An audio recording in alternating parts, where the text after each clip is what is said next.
You've seen him in movies and TV, and everywhere during Halloween. But that doesn't mean people always get his name right. This isn't Frankenstein. This is. This guy? That's Frankenstein's monster.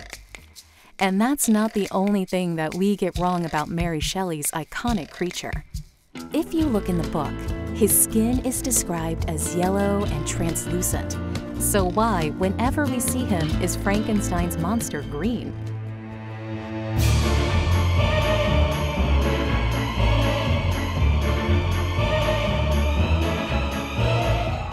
Early-stage adaptations of Frankenstein featured monsters who were everything from green to blue to white. But we have Hollywood and the limitations of early film to credit for the creature we recognize today.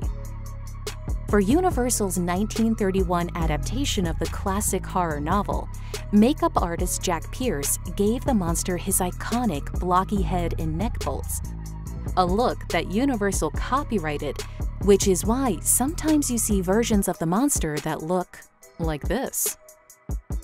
Another thing Pierce did was paint actor Boris Karloff's skin a grayish green.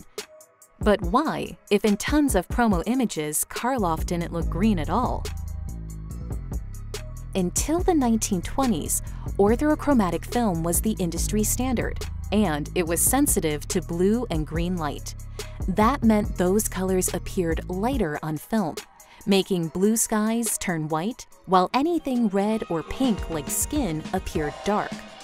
Studios compensated by using heavy makeup, correcting red skin tones by applying blue, green, or gray grease paint.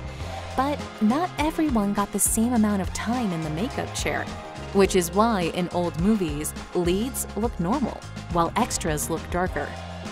In the late 1920s, a different kind of film called panchromatic became cheaper and more popular, solving many of the issues of orthochromatic film.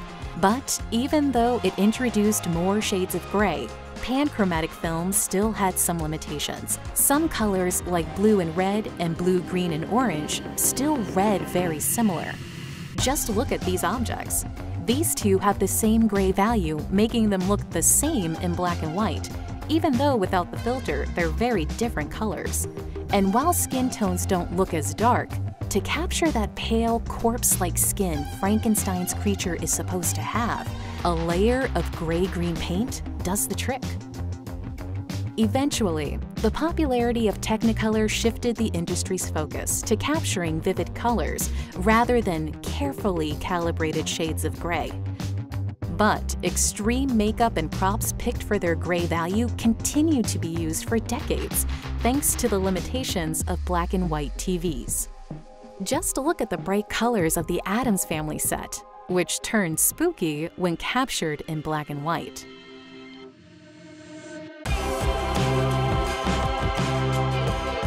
As for Frankenstein's monster, the 1931 film and Pierce's iconic makeup design launched a film franchise and turned the monster into a pop culture staple. As color creeped onto screen and images of Karloff in his green face paint emerged, Hollywood, as it's done so many times before, made its own mythology.